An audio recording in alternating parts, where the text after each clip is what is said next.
22వ అధ్యాయానికి వచ్చి బిడ్డని ఇస్తా ఉంటే ఏం చేశాడు? ఇస్తానన్నాడు కానీ ఏం దేవుడినవో ఇచ్చావు తీసేసుకుంటారు ఎవరన్నా అని అనలే. ఇవ్వడానికి రెడీగా ఉన్నాడు కాబట్టి విశ్వాసము లిటిల్ ఫెయిత్ కాస్త గొప్ప విశ్వాసం అయిపోయింది. అబ్రహాం అనే వ్యక్తి ఆ విశ్వాసంలోనే, ఆ చిన్న దాంట్లోనే ఆగిపోలేదు. 12లో స్టార్ట్ అయింది చిన్న విశ్వాసం. 14వ అధ్యాయం అక్కడ మధ్యలో ఉంటుంది.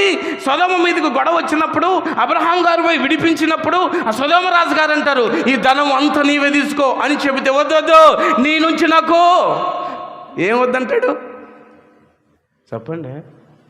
నేను మర్చిపోయాను, మీరేమైనా చెప్తారు. నేను అడిగితే నాకంటే కష్టంగా ఉండరు మీరు. చెప్పుల వారైనను నాకు అవసరం లేదు.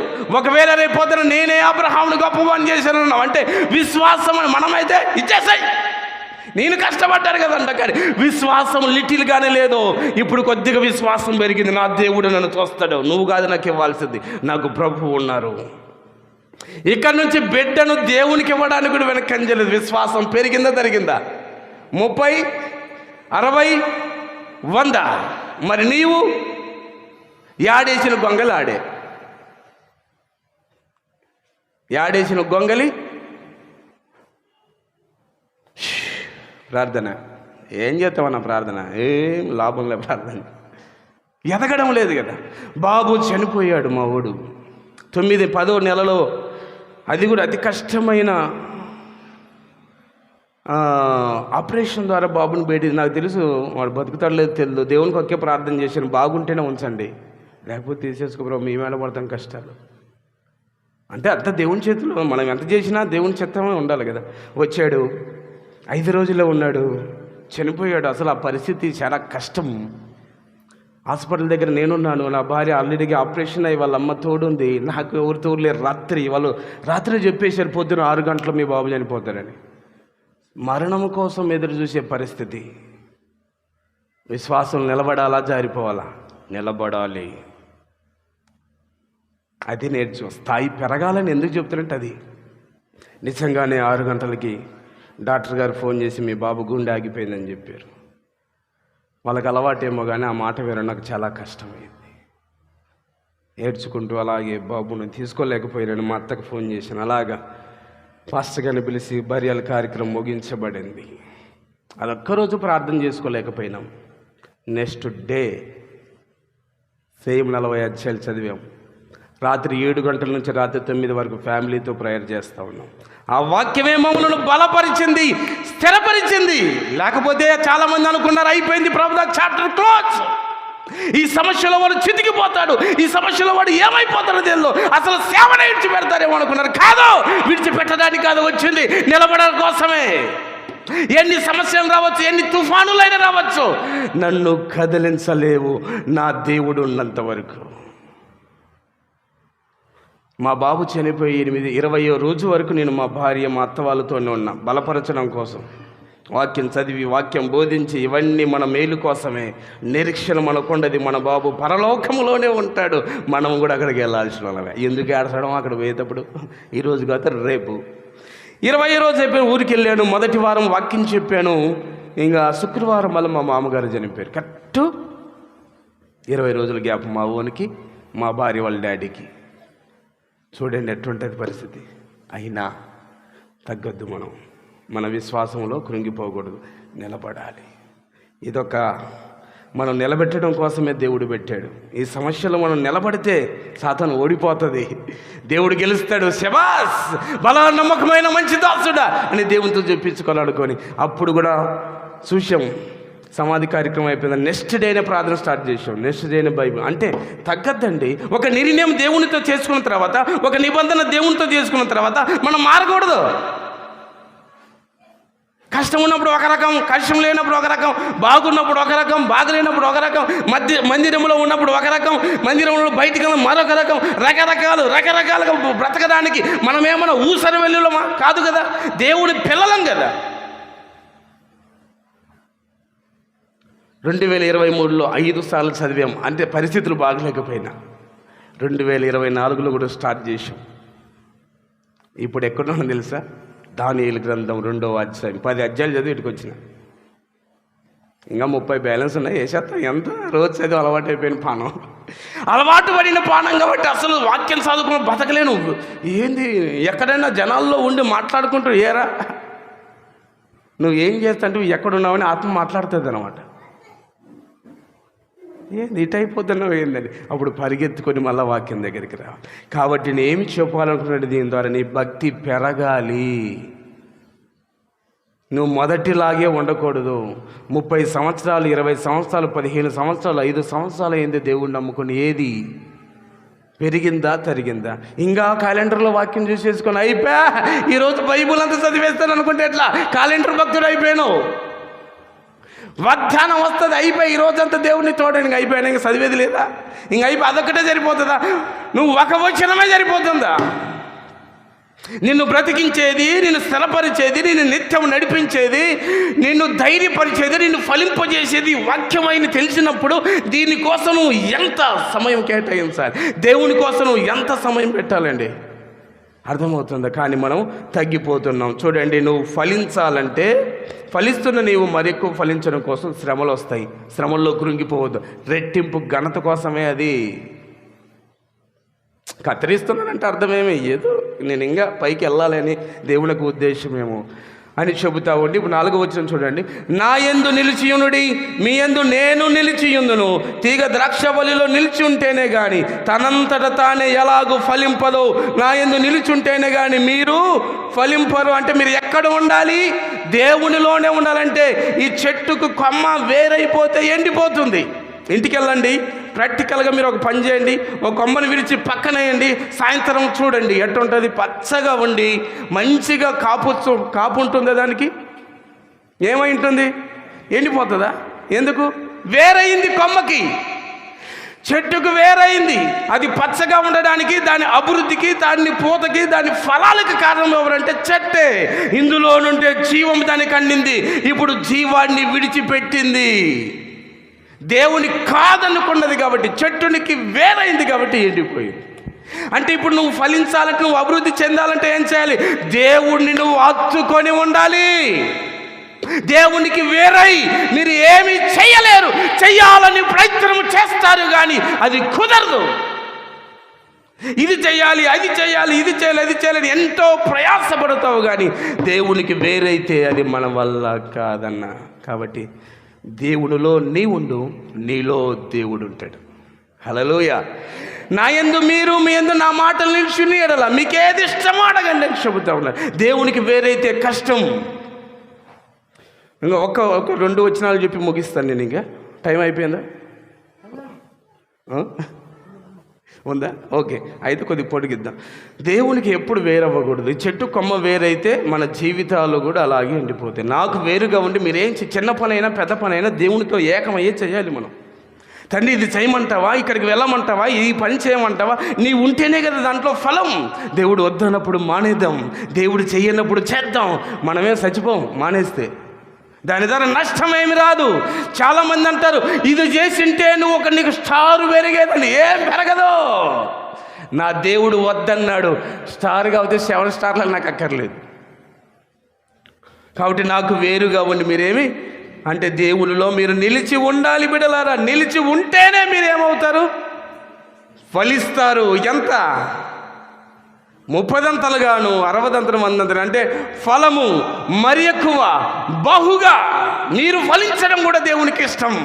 దేవుని స్తోత్రం. మీరు ఫలించిన పక్కన వాళ్ళకి నచ్చదు. అబ్బా ఎదిగిపోతున్నారు, అబ్బా కట్టేస్తున్నారు, అబ్బా తెచ్చేసుకున్నారు, అబ్బా మంచి బట్టలు వేసుకున్నారని అసూయ కొంతమందికి. కానీ దేవునికి అట్ట కాదు. నువ్వు ఎదగడం దేవునికి ఇష్టం, నువ్వు బాగుండడం దేవునికి ఇష్టం, నీ అభివృద్ధిని దేవుడు చూడాలనుకుంటున్నాడు. నీ భక్తిలో ఉన్న అచంచలమైన విశ్వాసాన్ని దేవుడు చూసి నా బిడ్డ అని చెప్పుకోవాలి. దేవుడు ఎప్పుడు దేవునికి వేరవ్వడానికి కలలో కానీ మెలకువలో కానీ ఆలోచించకు. వేరంటే భయపడి నువ్వు చేసుకున్న నిబంధనకి కట్టుబడి జీవించాలి. జీవించకపోతే ఏడవాలి, ఏడవకపోతే మానేయాలి. ఒకరోజు నేను లేటుగా లేచాను, పెద్ద బాధ అయిపోయింది అన్న. మామూలుగా అయితే 5 గంటలకు లేచి ప్రార్థన చేయాల. ఎప్పుడు లేచానంటే 8కి లేచిన. ఈడే మా అత్తలూరులో అన్నం తినబుద్ధి అవ్వడం నేను లేయాల్సిన సమయంలో లేయలేదు కదా, అయితే తినకూడదు. అని అన్నం తినేది మానేసి బైబిల్ దగ్గర కూర్చున్నా. ఇంకా మధ్యాహ్నం తింటాను అత్తయ్య, ఆకలి అవుతుంది, రాత్రి కూడా తినలే అన్నం. పొద్దున్న లేటుగా శిక్ష నేనే వేసుకుంటేనే సెట్ అయ్యేది, లేకపోతే సెట్ అవ్వము. నీకు నీవే శిక్షించుకోవాలి, నువ్వు క్రమంగా ఉండాలి. ఆ క్రమం తప్పితే మానై వద్దు. మనకి ఆ భక్తిలో తొలగిపోతున్నామంటే భయం రావాలి, వణుకు రావాలి నీకు. అయ్యో తప్పిపోతున్నానే, అయ్యో బయటికి వెళ్ళిపోతున్నానే, దేవునితో చేసుకుని నిబంధన ఏమైపోయింది, నేను అన్నదేంటి, నేను చేస్తున్నది ఏంటని భయపడి ఏడుస్తూ వణుకుతూ నీవు సెట్ చేసుకోకపోతే పడిపోయే అవకాశాలు చాలా ఉన్నాయి. మానేయ్యాయి, అవసరం లేదు. అందుకే పౌలు అంటాడు, చెప్పిన తర్వాత నేనెక్కడ భ్రష్టుని అయిపోదునని, నా శరీరమును నేను అదుపు చేసుకుంటున్నాను, అంటే లోపరుచుకుంటున్నాను. ఫాస్టింగ్ ప్రేయర్ ఎందుకంటే కోరికలను అణచాలి, ఆవేశాన్ని అణచాలి, పగను అణచాలంటే ఉండాలి, అట్లా చేయాలి. అంతేగాని అమ్మాయ ఈరోజు బాగా పండుకున్నాను, నేను ఇంతవరకు ఎంత బాగా నిద్ర వచ్చిందని కాళ్ళ దగ్గరేస్తే ఏం లాభం లేదు, నువ్వు ఓడిపోయినావు. సైతాన్ అంటది మీ ఓడిపోయినాడు, నీతో చెప్పింది ఏంది, అది చేసేది ఏంది చూడ అని దేవునితో అంటాడు. దేవుడు కూడా ఏం చేస్తాడు, చెడబుట్టారు రైడు అని అనుకుంటాడు అంతే. చెడబుట్టారని అంట ఎప్పుడైనా నీ మాట విన్నారా? నా కడుపులో చెడబుట్టింది ఇది, నా మాట వినడం లేదు, నాకు వ్యతిరేకం జీవిస్తాం, తల్లి తండ్రి అయినా చెడబుట్టినట్లే అని అంటారు వాళ్ళు. మంచిగుంటే మాత్రం బంగారం అంటాడయ్యా, భలే ఉన్నాడు అని అంటారు. కాబట్టి మనం చెడబుట్టిన పిల్లలాగా సర్ప సంతానంలాగా ఉండకూడదండి, భ్రష్ట సంతానంలాగా ఉండకూడదు.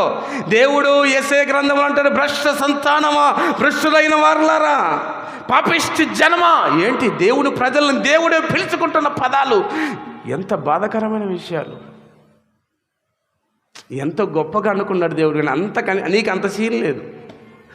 ఆయన అనుకున్నంతగా నీకు అంత సీన్ లేదు. ఊకు అన్ని మూసుకొని ఉండంటారు అప్పుడప్పుడు. కానీ భక్తి పెరగాలి. అంత సీన్ లేదని ఎవరు మనల్ని అనద్దు. కాబట్టి దేవుళ్ళో మనము నిలిచి ఉంటేనే ఫలిస్తాము. ఎంతగా? 30, 60, తర్వాత 100. దానినే ఫలము, మరి ఎక్కువ, బహుగా, fruit, more fruit, much fruit. నువ్వు అలాగే ఉండాలని దేవుడు కోరుకుంటున్నాడు. దేవుని బిడలారా, శ్రేష్టమైన ద్రాక్షవల్లిని దేవుడు తీసుకొచ్చాడు. వీరు పడిపోయిన కారణమేమి? మనము ఫలించుట క్రీస్తులో మనం ఐక్యపరచబడి ఉన్నామని రుజువు. నువ్వు ఫలిస్తున్నావంటే దేవునితో నువ్వు ఐక్యంగా ఉన్నావని అర్థం. నువ్వు ఫలించడం లేదంటే దేవునికి వేరైపోయినావని తెలిసిపోవాలి నీకు ఆల్రెడీగా. మొట్టమొదటిగా ఏంటి రుజువు? నువ్వు దేవునితోనే ఉన్నావనడానికి నీ ఫలమే సాదృశ్యం. 2, మనము ఫలించడం ద్వారా తండ్రి అయిన దేవుడు మహిమపరచబడతారు. మనల్ని పొగుడుతున్న, అబ్బా ఎంత మంచి భక్తులు ఉన్నప్పుడు దేవునికి మహిమ. అది ఇంత నీతిగా బ్రతుకుతున్నట్టే దేవునికి మహిమ. మనం ఫలించుట వలన మన ప్రార్థనకు జవాబు వస్తుందండి. లేకపోతే నువ్వు ఎంత ప్రార్థన చేసినా గుంజుకున్న జవాబు రాదు. నీవు చేసే ప్రార్థన కిటికీలు కూడా దాటవంట, గోడలు దాటవు, కిటికీ దాటదు. నువ్వు ఫలించినప్పుడే నీ ప్రార్థన ఆలకించబడుతుంది. మనం ఫలించుట దేవుని శిశువులు అనడానికి రుజువు. మనం ఫలించకపోతే దేవుడు మాత్రం ఊరుకోడు. కత్తిరించి శిక్షించేసి దెబ్బ మీద దెబ్బేస్తారు. అయినా మారలేదంటే వదిలేస్తాడు. పని కర్మ అంటాడు అంతే. కాబట్టి విశ్వాసులు నిండి ఉండవలసిన స్థలం ఏది చెప్పండి? ఎక్కడ నిలిచి ఉండాలి మనం? నువ్వు ఎక్కడ నిలిచి ఉంటున్నావు? ఎక్కడ నిలిచి ఉండాలి? విశ్వాసులు నిలిచి ఉండవలసిన ఒకే ఒక చోటు క్రీస్తు. ఆయనలో ఉంటేనే జరిగేదేవన్నీ. క్రీస్తులో నిలిచి ఉండాలి, దేవుని పిల్లలుగా ఉండాలి, దేవుని కుటుంబంలో సభ్యులుగా మనం ఉండాలి, అయితే దేవుని సంఘములో అవయవాలుగా, శరీరములో అవయవాలుగా మనం ఉండాలండి. అలాగే బంధాన్ని దేవునితో బాండింగ్ పెంచుకోవాలి. మనం బంధాన్ని తెంచుకోవడం కాదు, లాగే వరకు తెంచకండి. బంధాన్ని పెంచుకోవడానికి ప్రయత్నం చేయండి. దేవునితో సహవాసం చేయండి, దేవునితో బంధం పెరగాలి. అవునా కదా? కానీ మన వాళ్ళు ఎలా ఉన్నారంటే బంధం తెంచుకోవడానికే ముందు ఉంటాం, లేకపోతే ఉండం. నిలుచుంటేనే నిలుచుంట అంటే అర్థం ఏమి? అసలు నిలుచుంటే ఏమి? అటెన్షన్లో నిలబడమా? అటెన్షన్ స్టాండర్టీజ్ అని అంటారు కదా. ఇలానే అటెన్షన్ అంటే అయిపోయి నిల్చున్నాను కదా, ఇంకేదా అని తలకాయ నొప్పి మాతో నిలబడంగా ఈ నిలబడడం కాదు, భక్తిలోనూ నిలబడు. ప్రార్థనలోను నిలబడు, యథార్థతలోను నిలకడగా ఉండాలి. దేవుడు యోబు గురించి చెబుతున్న మాట, ఇంతగా శిక్షించినను యోబు తన యథార్థతను వదలక ఉండెను అంటే నిలిచి ఉన్నాడు. పనిలో, సంఘములో నిలిచి ఉండాలి, పనిలో నిలిచి ఉండాలి.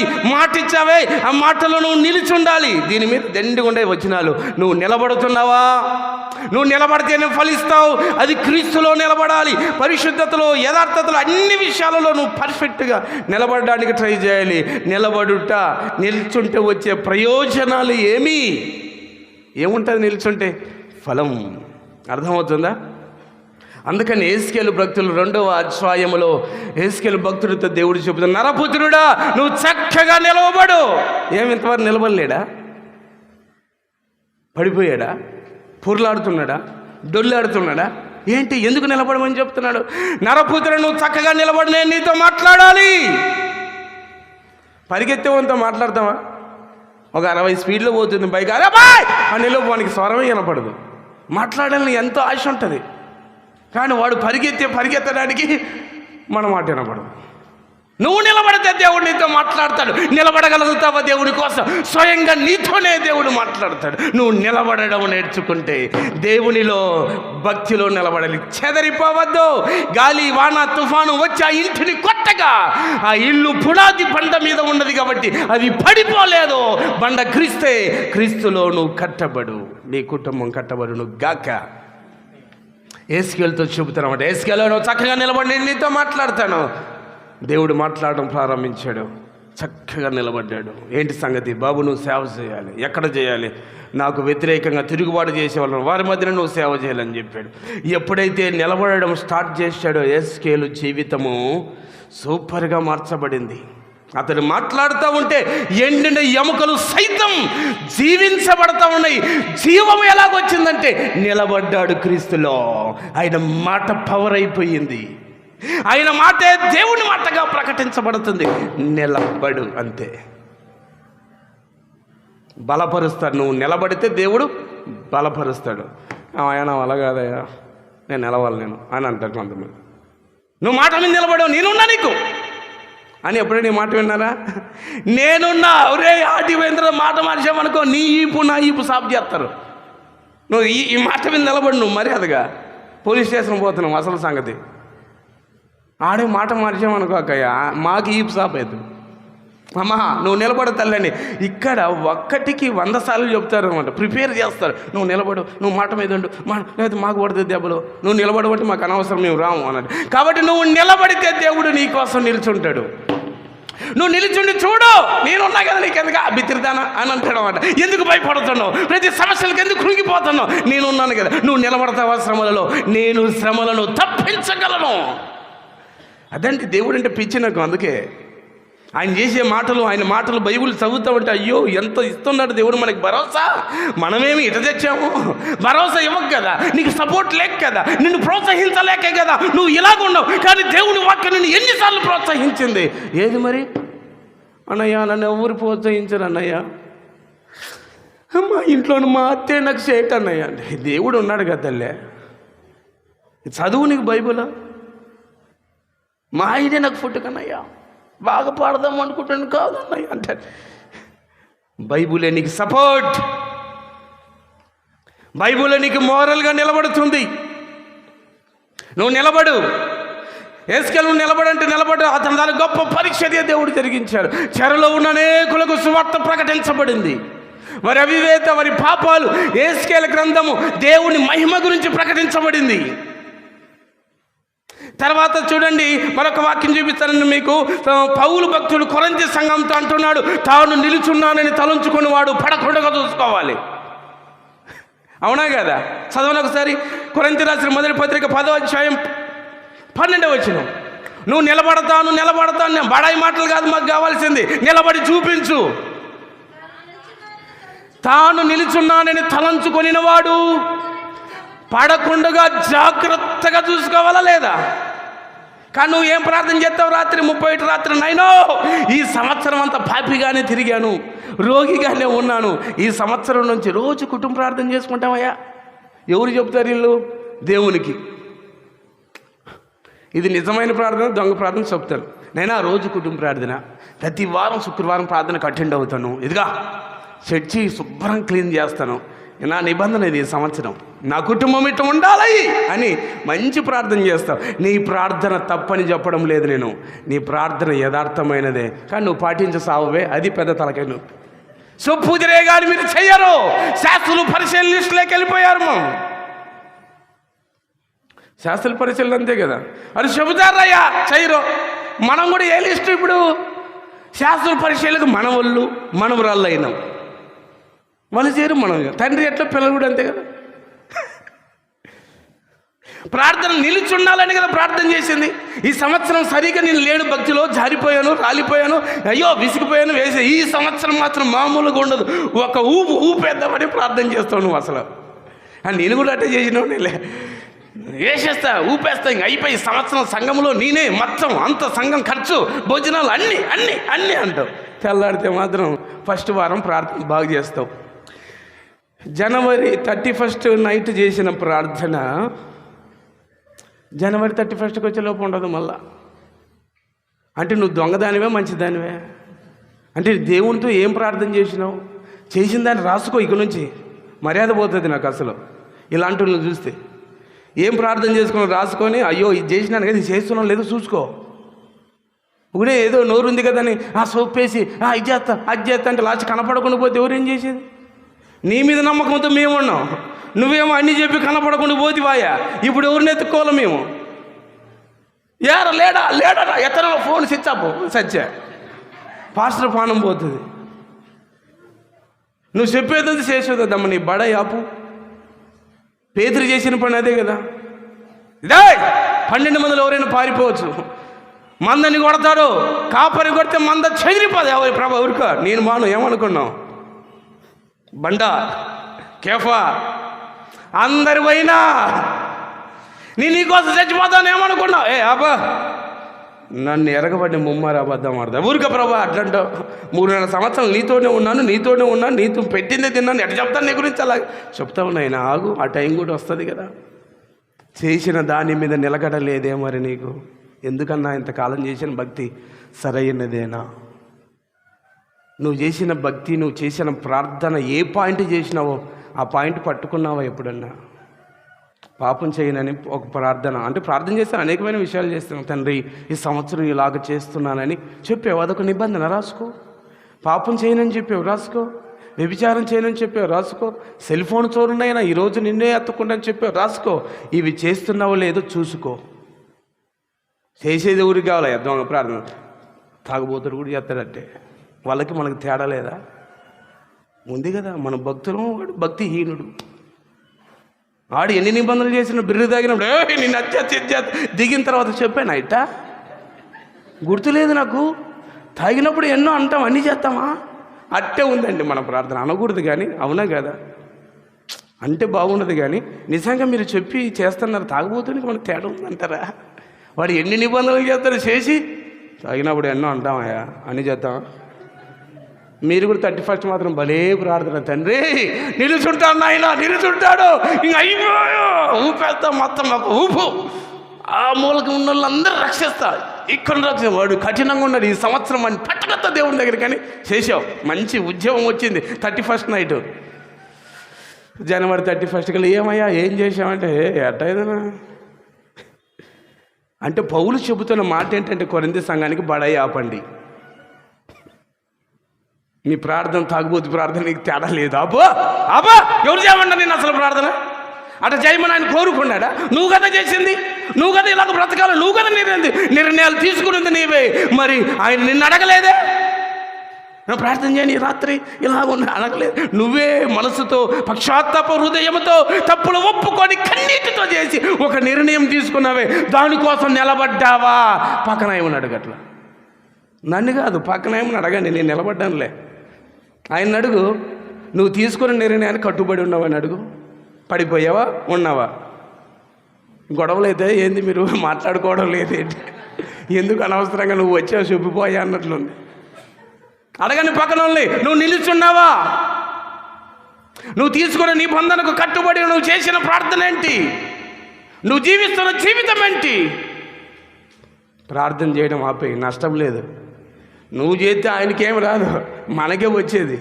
నువ్వు చేసిన దానికి కట్టుబడి లేవు కదా. ఎందుకన్నా దొంగ ప్రార్థన నాకు అర్థం కాదు. ఎవరు మెప్పించడానికి చేస్తున్నా నాకు అర్థం కాదు. పాస్టర్ మెప్పించడానికా, యేసు ప్రభుని మెప్పించేకా? ఎవరు మెప్పించడానికి మన ప్రార్థన? నిలుచున్నానని తలంపు ఉంది కదా నీకు, పడకుండా చూసుకోవాలి కదా. మరి ఎందుకు పడిపోతున్నావు? అందుకే జాగ్రత్త, నువ్వు ప్రార్థన చేసేది ఆపేయి.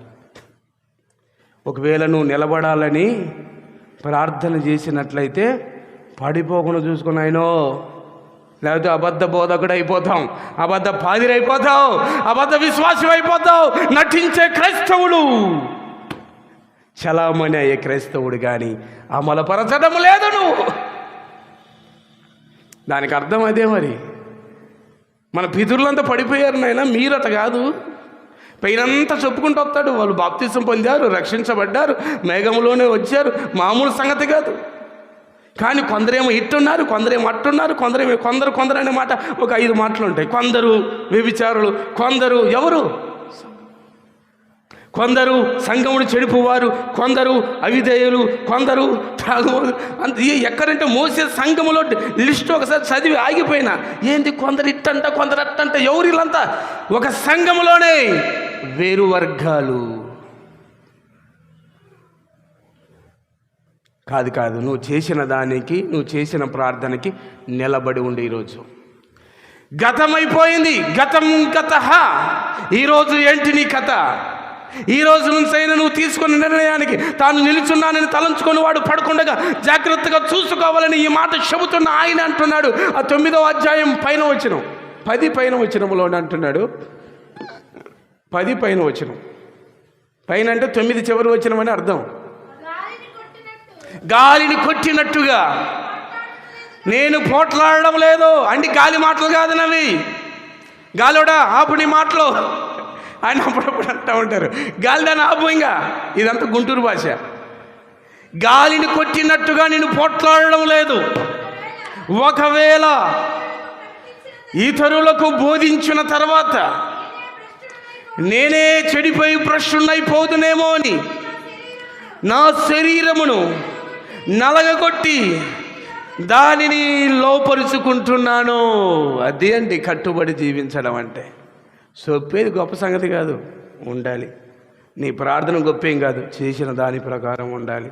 దానికోసం ఏడవాలి, దానికోసం నలగొట్టబడాలి.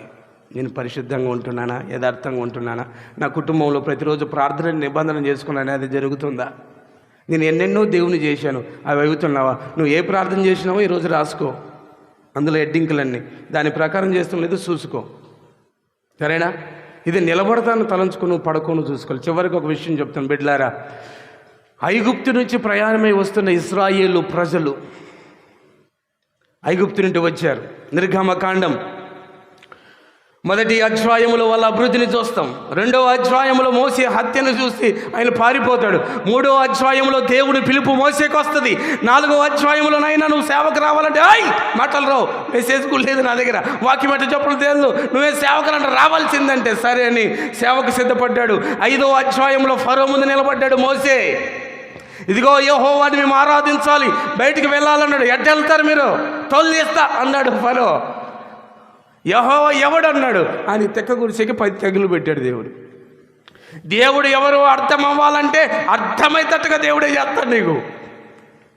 ఈ 10 తెగుళ్ళు 6వ అధ్యాయం, 7వ అధ్యాయం, 8, 9, 10, 11, 12లో చివరి తెగులు. అక్కడి నుంచి ఐగుప్తు దేశముల నుండి దేవుని ప్రజలు బయటకు వస్తారు. 13 అంతా బయటకు వచ్చేస్తారు. 14వ అధ్యాయంలో వీరు ప్రయాణానికి అడ్డుగా ఎర్ర సముద్రం అడ్డు వస్తుంది. అవునా కదా? ఎర్ర సముద్రం అడ్డు వచ్చినప్పుడు దేవునికి మొరపెట్టారు, తండ్రి అన్ని బాగానే ఉన్నాయి, నువ్వు మాకు కాపురే, కానీ మాకు ఊపిరి లేదు. యెహోవా కాపరే కానీ ఊపిరి లేనట్టుగా అయిపోతాం ఒక్కోసారి సమస్యలు వస్తాయి. నైనా ఏం చేయమంటామని అన్నారే కానీ గొనగనం స్టార్ట్ చేశారు. ఏవయ్యా పాస్టర్ గారు, నీకు అవసరమా ఈ సేవ? ఆడే బాగుండే మాకు, అనవసరంగా తీసుకొస్తేవి. ఇక్కడేమో ఎర్ర సముద్రం, ఇక్కడేమో శత్రువులు, ముందు నొయ్యి వెనక గొయ్యి, నిన్ను నమ్ముకున్నందుకు ఇది మాకు తిప్పలు అన్నట్టుగా కొంతమంది ప్రయాసపడతారు. ఇప్పుడు మోసేతో గొడవ అదే. ముందు సముద్రం ఉంది, మన ప్రయాణం సాగడం లేదు, అడ్డుగా సముద్రం ఉంది, వెనక శత్రువులు తరుముతూ ఉన్నారు. ఏంటి సంగతిని గొణుగుతూ ఉంటే దేవుడు ఒక మాట మాట్లాడుతూ ఉన్నాడు మోషే ద్వారా. ఏం మాట్లాడో చూడండి, అద్భుతమైన మాట చదవండి. అంతలో యెహోవా మోషేతో, నీవెలా నాకు మొరపెడుతూ ఉన్నావు, సాగిపోవుడి అని. అక్కడ కాదు, 14వ అధ్యాయము ఎన్నో వచ్చింది చదువుతున్నారు మీరు? 12 చదవండి. మా జోలికి రావద్దు, ఐగుప్తులకు దాసులమగదమని ఐగుప్తులో మేము నీతో చెప్పిన మాట ఇదే కదా. మేము అరణ్యమందు చచ్చుట కంటే ఐగుప్తులకు దాసులమగుటే మేలని చెప్పిరి. అందుకు మోసే, భయపడకుడి. పక్కన వాళ్ళకి ఏం మాటని చెప్పండి అమ్మా. నీకు ముందు నుయ్యి ఉన్నా, వెనక గొయ్యి ఉన్నా, భయపడకు. సమస్యలు నిన్ను తల్లడిల్ల చేయొచ్చు, సమస్యలలో నీకు మతిపోవచ్చు, ఏ నిర్ణయం తీసుకోవాలో అర్థం కాకపోవచ్చు. ఎట్టి సమస్యలు ఉన్నా భయపడుకు. పేతురు వలె నిశ్చింతగా ఉండాలి. పేతురు చెరసాలలో వేయబడ్డాడు. రేపొద్దు నీ తల తీసేస్తాం, ఆల్రెడీగా ఒకరిని తల తీసేసాము యాకోబుది. నువ్వెంత అన్నారు, ఎవరైనా నేను లెక్క చేసేదని ప్రశాంతంగా నిద్రపోయాడు. మనమైతే అమ్మో తల తీసేస్తారంటే ఊరికని చెప్పంటారు, మంత్రితో మాట్లాడినట్ట ఉన్నారుగా ఇట్ట చూడండి, కొద్దిగా అట్ట కాదు కాదు, నిశ్చింతగా భయము లేకుండా ఉన్నాడు అన్న. ఎందుకంటే నా దేవుడు నన్ను తప్పిస్తాడు. మోషే చెబుతాను, మీరు భయపడాల్సిన పని లేదు.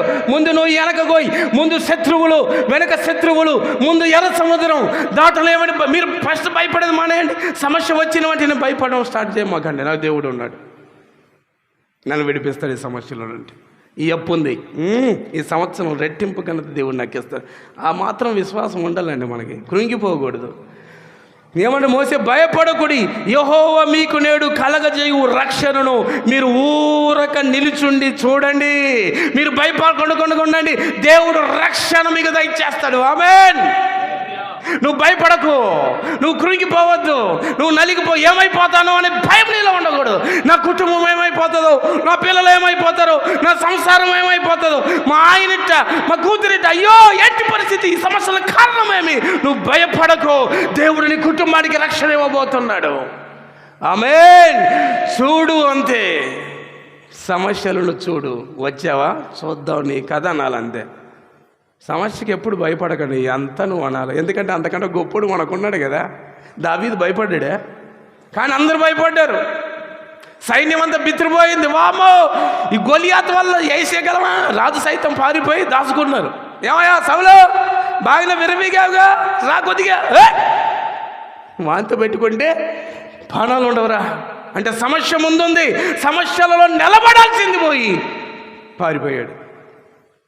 నిలబడుతున్నావా, నువ్వు పారిపోతున్నావా? దేవుని కోసం నిలబడితే దేవుడు నీ కోసం నిలబడతాడు. నువ్వు నిలుచుంటేనే నీకు రక్షణ, నువ్వు ఫలించబడతావు. మోషే చెబుతున్నమాట, ఎందుకు టెన్షన్ తీసుకుంటున్నారు మీరు? ఐగుప్తులో దేవుడు అద్భుతాలు చేయలేదా? చేశాడు కదా, మరి ఎందుకు భయం? గత జీవితంలో నీకు దేవుడు అద్భుతం చేయలేదా? గతంలో దేవుడు మనకి ఎన్నో మేలులు చేశాడా, చేయలేదా? చేసినప్పుడు వాటిని తలంచుకొని ఏం చేయాలి? ధైర్యంగా ఉండాలి. వాటిలో నుంచి విడిపించిన దేవుడు దీనిలో నుంచి కూడా విడిపించడానికి సామర్థ్యం కలిగిన దేవుడు.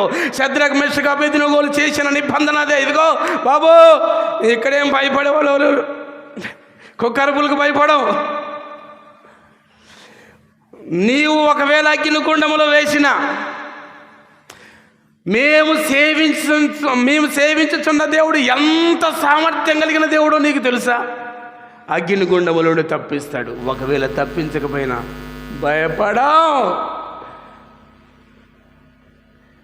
కాలినా పర్వాలేదు ప్రభు కోసం, కానీ నువ్వు చెప్పింది చేయం. ఎంత మంచి మాట కదా. మా దేవుడు రక్షించడానికి సమర్థుడే, రక్షించకపోయినా అట్టని వదిలేశాడా? నువ్వు అట్ట చెప్పినంత మాత్రాన్ని విడిచిపెట్టాడు దేవుడేమి, పట్టుకుంటాడు. అంటే అలాంటి సమస్యలను అలాగే నిలబడాలని చెబుతున్నాను నేను. చిన్న సమస్యకి, పెద్ద సమస్యకు నువ్వు భయపడకు, కానీ బెదిరిస్తూ ఉంటారు నిన్ను.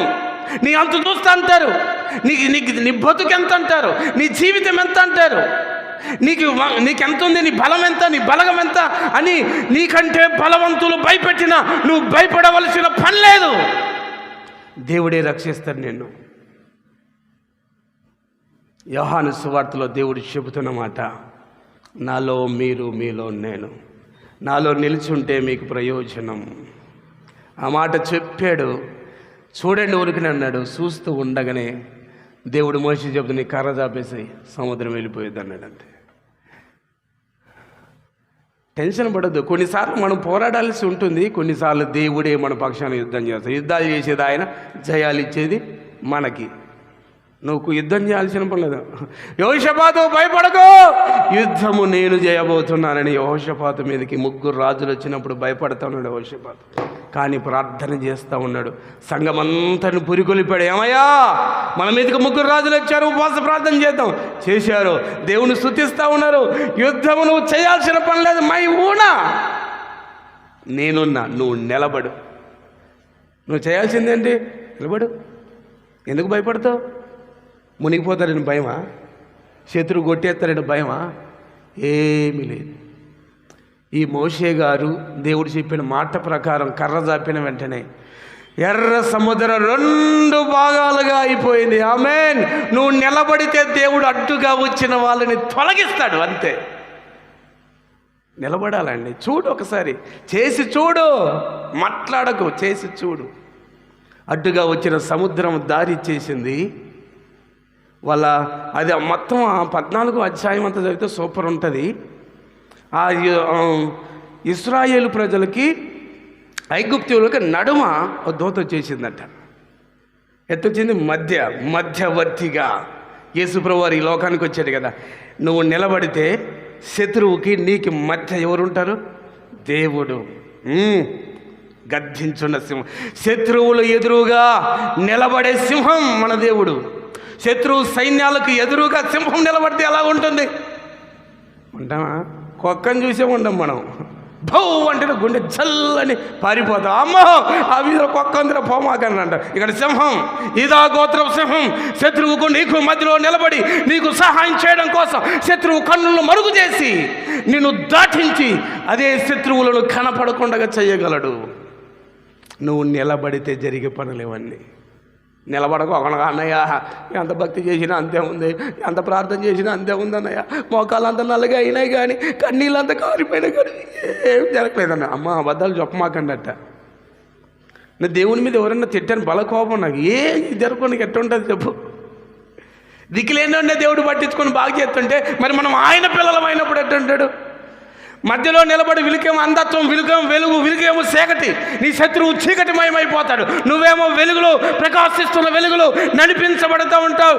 దేవుడు నీ మార్గముల మీద వెలుగు ప్రకాశింపజేయును గాక. అది లెక్క. ఈ సంవత్సరం అంతా నువ్వు కృంగిపోవద్దు, నువ్వు ఫలించడానికి ప్రయత్నం చేయి. భక్తి పెరగాలి.